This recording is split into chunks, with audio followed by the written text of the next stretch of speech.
Selamat ketemu kembali dengan saya, Pendeta Sahat Tobing. Kali ini saya akan menyampaikan uraian yang sederhana untuk melengkapi para pelayan yang akan bertugas berkhotbah pada minggu ini maupun sekaligus menjadi renungan bagi kita semua warga jemaat.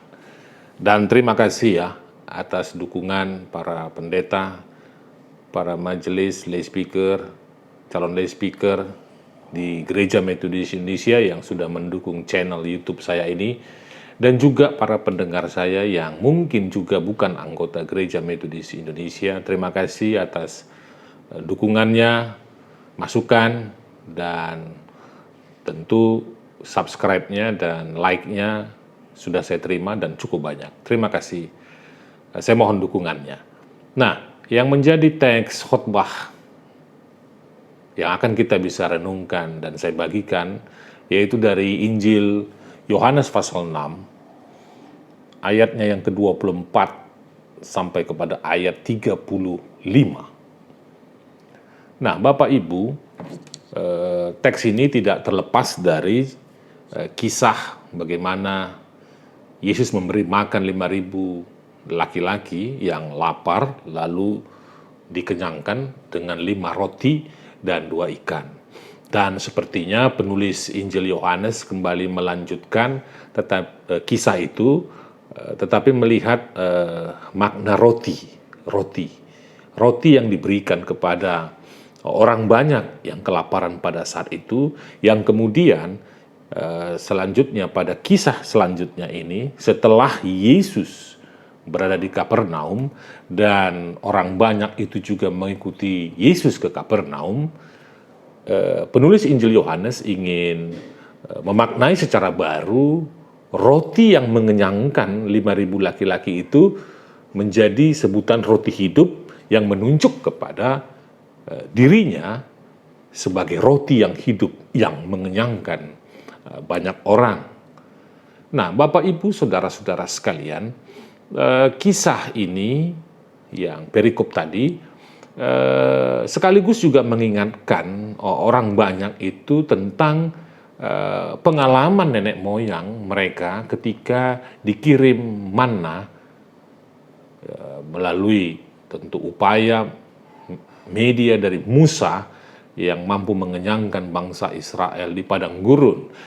Kisah ini juga mengingatkan mereka tentang pengalaman sejarah nenek moyang mereka itu.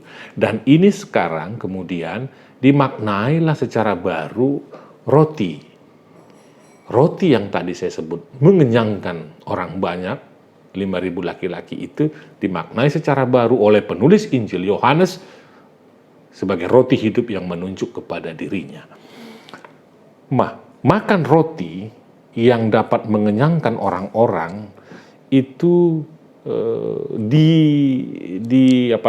dimaknai secara baru dengan cara menunjuk kepada diri Yesus ya, yang dengan sebutan roti hidup itu. Roti hidup yang lalu disampaikan yang berasal dari sorga. Ya, itu di ayat 33 bisa kita lihat. Ayat 33 yang berbunyi demikian. Karena roti yang dari Allah ialah roti yang turun dari sorga dan yang memberi hidup kepada dunia. Ya. Jadi roti yang mengenyangkan tadi, roti secara fisik itu digeser menjadi atau dimaknai menjadi roti hidup yang mampu mengenyangkan banyak orang, menunjuk kepada diri Yesus.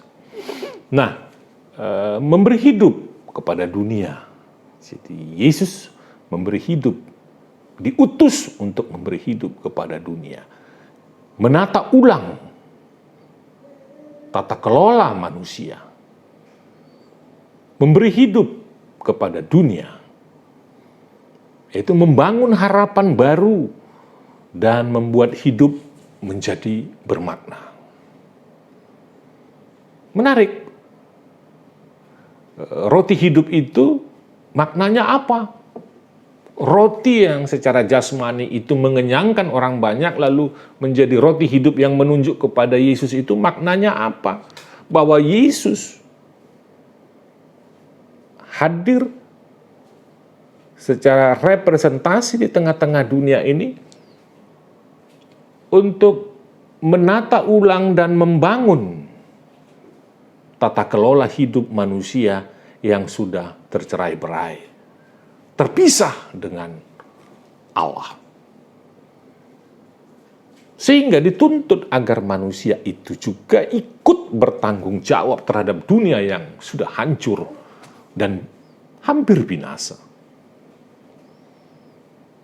Ya, misalnya kita bisa lihat bagaimana tata kelola dunia ini yang sudah mulai berantakan ini, perubahan iklim yang paling tidak mengingatkan kita 10 tahun ke depan, suasana dunia ini akan berubah secara cepat, cuaca yang tidak bisa diprediksi, bencana alam, banjir, dan seterusnya, itu mengindikasikan bahwa sudah tidak ada lagi hubungan yang baik antara manusia dengan dunia ini. Itu gambaran. Manusia sudah beralih fokusnya kepada harta dan materi. Pengejaran harta dan materi. Kapitalisasi uang. Dan kita menjadi kapitalis baru. Dan ini kan berdampak kepada dunia ini. Alam ini pun rusak oleh nafsu-nafsu manusia itu. Saudara-saudara, fokus manusia bukan lagi dia dan sesamanya. Tetapi bagaimana sesamanya itu menguntungkan bagi dirinya. Sehingga seseorang itu mau mengorbankan orang lain untuk kepentingan pribadinya. Sehingga benarlah apa yang dikatakan, manusia menjadi serigala bagi sesamanya. Berbahaya. Manusia menjadi serigala bagi sesamanya. Yang siap menerkam, mencabik-cabik, dan mematikan. Nah, kalau kita bandingkan misalnya dengan ayat 27, ya, bahwa pemaknaan roti yang mengenyangkan orang banyak dan bergeser kepada roti hidup, roti yang mati, bergeser menjadi roti yang hidup, yang menunjuk kepada kehadiran Yesus di tengah-tengah dunia ini, menyadarkan orang banyak itu bahwa aku berkata kepadamu, sesungguhnya kamu mencari aku bukan karena kamu telah melihat tanda-tanda, melainkan karena kamu telah makan roti itu dan kamu kenyang. Sehingga muncul ayat 2 yang ke-27. Bekerjalah bukan untuk makanan yang akan dapat binasa, melainkan untuk makanan yang bertahan sampai kepada hidup yang kekal, yang akan diberikan Anak Manusia kepadamu. Sebab dialah yang disahkan oleh Bapa Allah dengan materainya. Ini yang sangat berkaitan dengan bagaimana manusia menata dirinya dengan sesamanya, dengan dunianya, dengan alamnya, sehingga kehadiran manusia di tengah-tengah dunia ini juga ikut memberi hidup kepada dunia ini. Saudara-saudaraku, mau tidak mau, mindset, cara berpikir kita yang berorientasi kepada diri sendiri itu harus bergeser, bahwa hidupmu tidak akan bermakna jika engkau hidup sendirian di tengah-tengah dunia ini, orang lain binasa. Tidak ada gunanya Anda hidup sendiri di dunia ini, orang lain binasa. Dunia ini akan bermakna ketika saya dan orang lain ada bersama-sama di dunia ini. Sehingga bersama-sama menata, mengelola, berinteraksi dengan sesama, dengan menekankan bagaimana peradaban manusia, bagaimana memanusiakan manusia itu. Nah, begitu juga dengan cara kita beriman. Berkaitan dengan teks ini. Bagaimana kita memiliki kemampuan untuk melihat tanda-tanda.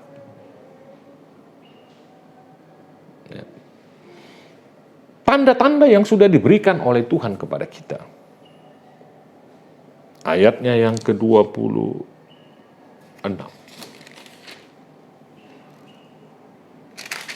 Ayat yang ke-26, Yesus menjawab mereka, "Aku berkata kepadamu, sesungguhnya kamu mencari aku bukan karena kamu telah melihat tanda-tanda." Bagaimana kita mampu melihat, membaca tanda-tanda yang sudah diberikan Tuhan? Tanda-tanda kehancuran, tanda-tanda kebaikan. Kalau yang sampai kita lihat adalah tanda-tanda kehancuran, maka ayat 35 menjadi relevan. Yaitu dikatakan di situ, kata Yesus kepada mereka, "Akulah roti hidup. Barang siapa datang kepadaku, ia tidak akan lapar lagi. Dan barang siapa percaya kepadaku, ia tidak akan haus lagi." Ya. Nah, ketika hubungan manusia dengan sesamanya, manusia dengan alamnya, ini bermasalah dan rusak, maka Yesus yang adalah roti hidup, yang mengkaitkan hubungan dengan kebangkitan Kristus sebagai tanda, sebagai bukti bahwa dunia diselamatkan melalui kebangkitan. Karena kebangkitan itu menandakan ada kehidupan. Roti yang hidup bukan roti yang mati. Roti yang hidup adalah kebangkitan Yesus yang hidup dengan agenda utama keselamatan saya dan saudara. Tanda-tanda apa yang diberikan oleh Tuhan? Jika tanda-tanda kehancuran, bangkitlah, berubahlah, dan bertobatlah dari kehancuran. Karena Yesus datang ke dunia ini sebagai roti hidup, bukan untuk menghancurkan, tetapi untuk menata hidup dari kehancuran. Dekonstruksi dan rekonstruksi. Tanda-tanda kehancuran harus kita lihat secara cerdas dan cermat. Tanda-tanda itu sudah kita lihat, tanda-tanda itu sudah kita saksikan. Bagaimana kita mengkapitalisasi, bagaimana kita menguatkan cara beriman kita sehingga dunia ini tidak kita biarkan hancur. Manusia tidak kita biarkan hancur. Manusia tidak menjadi serigala bagi sesamanya. Saudara-saudaraku, gereja hadir untuk memberi hidup bagi dunia ini. Gereja yang memberitakan Yesus hadir di dunia ini untuk menyatakan, mewujudkan hidup. Bukan untuk mewujudkan kehancuran dunia ini. Melalui gerejalah juga kita bisa menata dunia ini. Menata hubungan antar manusia, antar jemaat, antar pelayan. Baik hubungan gereja dengan dunia maupun dengan sesamanya. Jika tanda-tanda kehancuran ada di dalam gereja, maka segera bangkit dan bertobat. Tuhan memberkati kita semua. Tuhan memberkati gerejanya. Amin.